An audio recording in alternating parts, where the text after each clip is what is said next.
Hello students. So today we will discuss about the elbow joint. So in the elbow joint we'll discuss the what type of the joint it is, articulating surfaces, what are the various ligaments, then what are the movements that are possible, and the clinical consideration.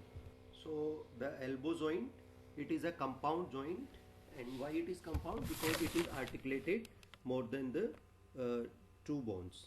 So it is a compound joint that consists of the humero-ulnar part, and it is also having the humero-radial part. So humero-radial part, it is continuous with the superior radio-ulnar joint, which is formed by the ulna and this radius, right? Then all three components it possesses in a one synovial cavity, and that are collectively known as the cubital articulation. But for the functional consideration, we can see that the elbow joint is restricted to the humero-ulnar and the humero-radial part, and that is basically forms a hinge joint, and which permits what are the movements, that flexion and the extension. Now first we will see that the humero-ulnar part, right? So it is formed by the articulation between the, so this is the humerus, this is the lower end of the humerus, so this projection is known as the trochlea, right? So it is formed by the articulation between the trochlea and the trochlear notch of the ulna. So here we can see the trochlear notch of the ulna. So the trochlea, it is resembles like a pulley, and it is set obliquely, right? One spiral groove, here is a spiral groove that divides into, one is the medial and the lateral as is, or we can see the flanges, right?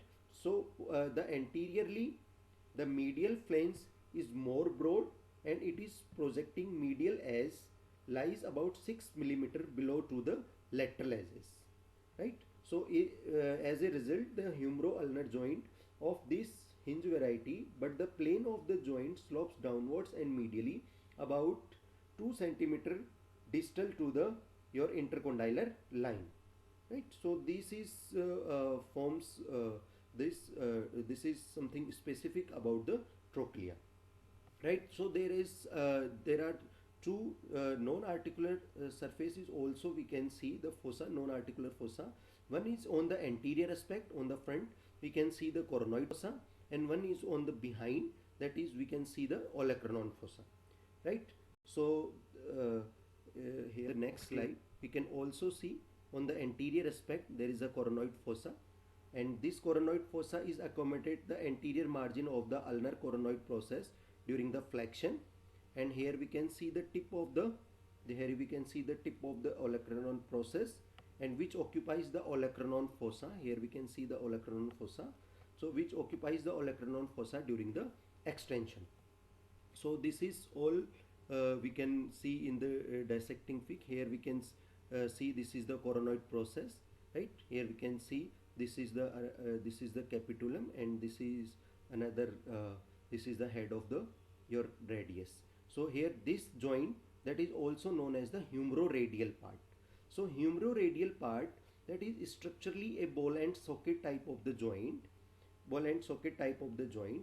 Here we can also see on this is the head of the radius, and this is the your capitulum, right? So this structurally it is ball and socket type of the joint, and the ball is represented by the capitulum. Here we can see this is represent the ball, right? Capitulum of the humerus, which articulate in front and the below.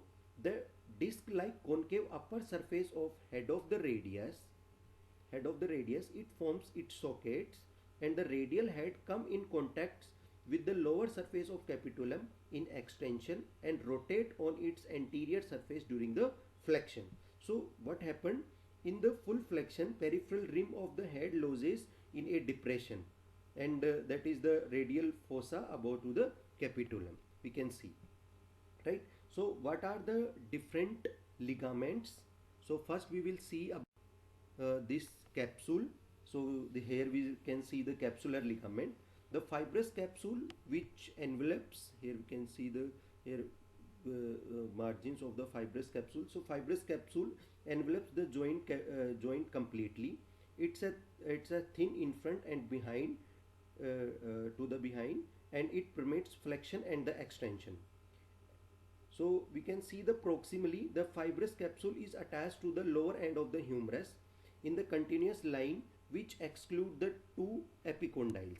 Here we can see the medial epicondyle, and here we can see the lateral epicondyle. So it exclude the two epicondyles, but it is included the three fossae to gain the attachment along the upper margin of the coronoid and the radial fossa, and falling short of the upper limit of the olecranon olecranon fossa. So here we can see the olecranon fossa. So the capsule is attached on this side, and here it is also included the coronoid fossa and the radial fossa right here, right? So it is, and distally it is attached to the margins of the trochlear notch. So here we can see the trochlear notch. So it is attached on the margin of the trochlear notch, right, and blends with the annular ligaments on this, on the radius side. It is blend with the annular ligament to the superior radioulnar joints. So just inner aspect of this capsular ligament, we also know, or like all the synovial joint. Here we can see the synovial membrane. Here we can see the synovial membrane which lies in the inner surface of the fibrous capsule, and the bones within the capsule is included the three fossa, and it is extended up to the periphery of the articular cartilage. So it acts like a cushion, right? So after that we can see the ligaments, other ligaments. Then the first is called as the, here we can see the ligaments. So first is the ulnar collateral ligament, right? And ulnar collateral, that is also known as the medial collateral ligament, and we can, here we can see the radial collateral ligament. So that is also known as the radial collateral. So first of all, if we see the ulnar collateral ligament, it is a triangular in shape. You can see it is a triangular in shape, and it is extended from the lower part of the medial epicondyle to the medial margin of the trochlear notch. ठीक? And that ligament consists of the three bands. One is the anterior band, then second one is the posterior band, and one is the inferior band. So this is the anterior band, posterior band. It is also called transverse, or we can also call as the inferior band, right? So these are the three bands which are the parts of the ulnar collateral ligaments, right? That we can see here on the radial side. We can see the radial collateral ligament. So radial collateral ligament, it forms a triangular expansion, and that extends from the lateral epicondyle to the annular ligaments, and and there are some structure that is very closely related to this medial collateral ligament and this lateral. So lateral it is related to the supinator and the extensor carpi radialis brevis muscle. Here there are some muscle, that is the triceps obviously, then flexor carpi ulnaris, flexor digitorum superficialis, and one nerve that is very important, that is the ulnar nerve, which is closely related to the medial collateral ligament, right? So after that we can see movements of the joint. So the chief movements at the elbow joints are the, as I discussed, that is the flexion and the extension. Since the axis of the humeroulnar joint is not truly transverse but slope medially and downwards, ठीक है ये, because of this trochlea. So we can see the medial flange of the trochlea, it is lower down, right? So the range of the flexion is about 150 degree, and this limits only the flexor surface of arm and forearm to become appropriate. And if we see the hand to mouth movement, it consists of the flexion at the elbow joint, the medial rotation at the shoulder joint, and pronation of the radius at the radioulnar joint.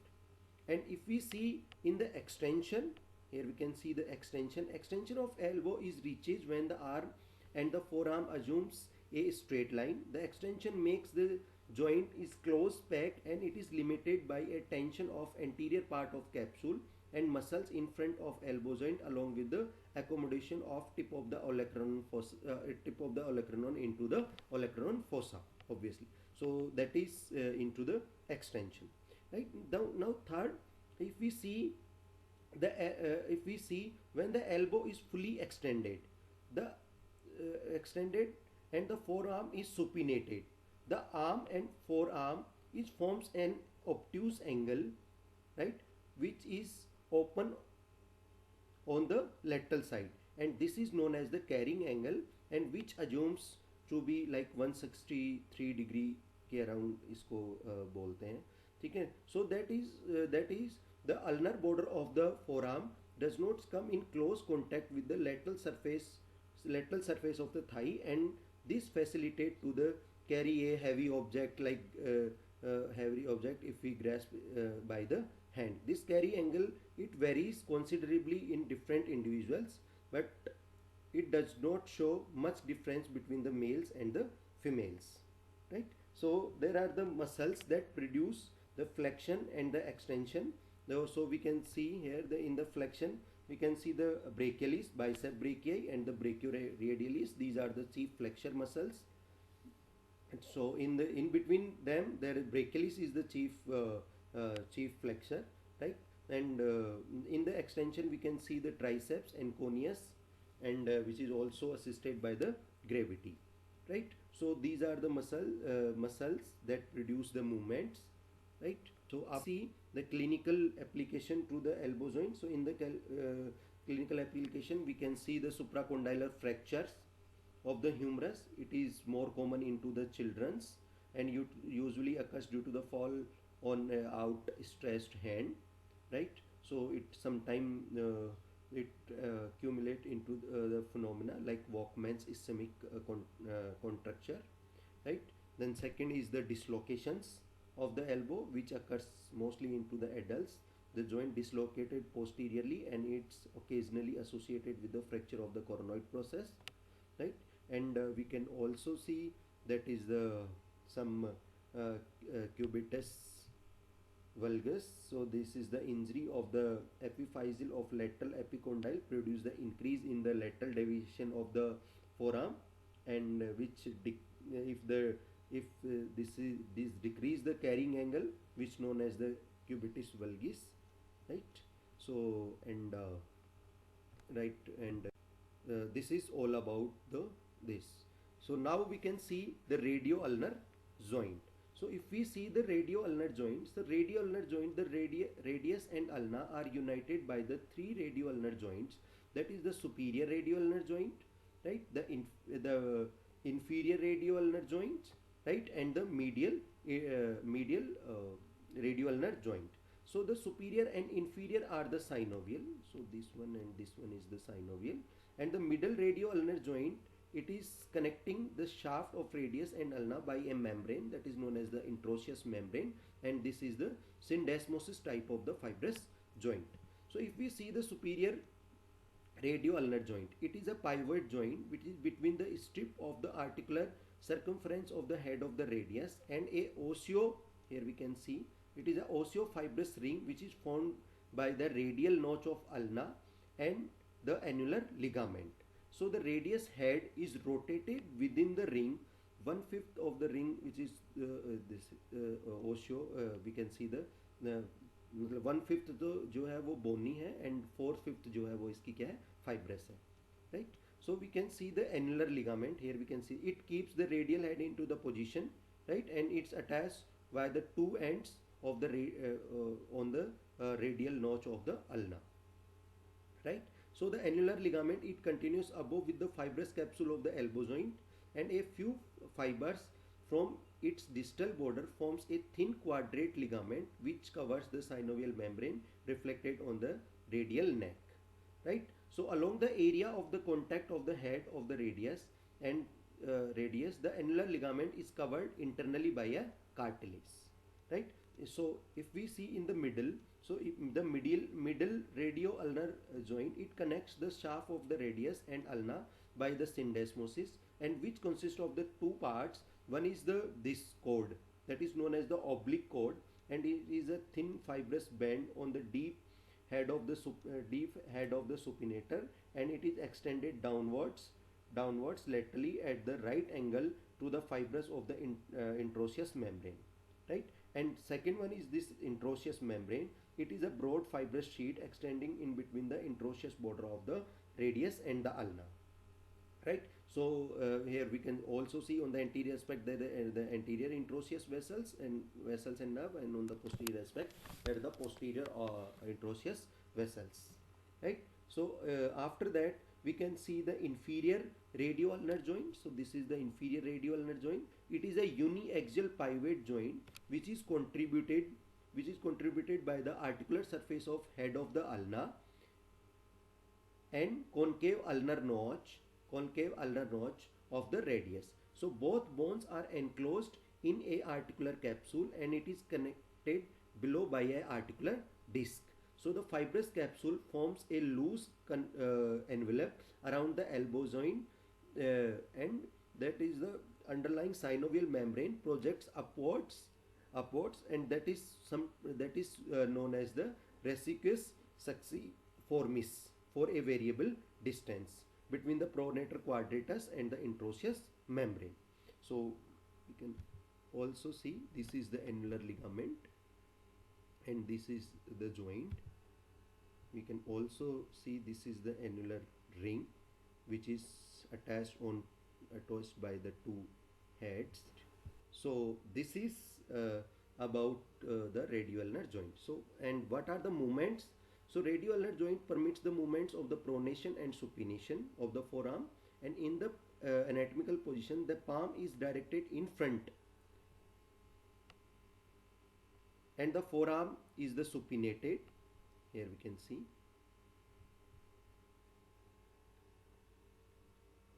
Right. So during we can see the during the pronation. So during the pronation, the head of the radius, this head of the radius during the pronation, the head of the radius is spin within the annular ligaments around the more or less in a vertical axis, and this gives the lower end of the radius carrying the head within it. So it rotates forwards and medially, crosses the lower part of the ulna, and in this process the introitious membrane is spiralized, मतलब वो spiral कर जाएगी, right? And in the supination the rotation is reversed and the lower end of the radius it regains its original position lateral to the ulna and the introitious membrane is despiralized. Okay, so that is about the pronation and the supination. The range of the pronation and supination within the flexed elbow is about 140 to 150 degree, but with the extended elbow the range of movement it is increased. It is about the 360 degree, right? So this is about the pronation and the supination, right? So these are some clinical consideration, that is the dislocation of the head of the radius through the annular ligament, right, which is produced by a sudden traction on the wrist or hand when the forearm is semi-pronated, and this is also known as the pulled elbow. Mostly a children's में ज़्यादा होता है, right? So thank you so much. Thank you.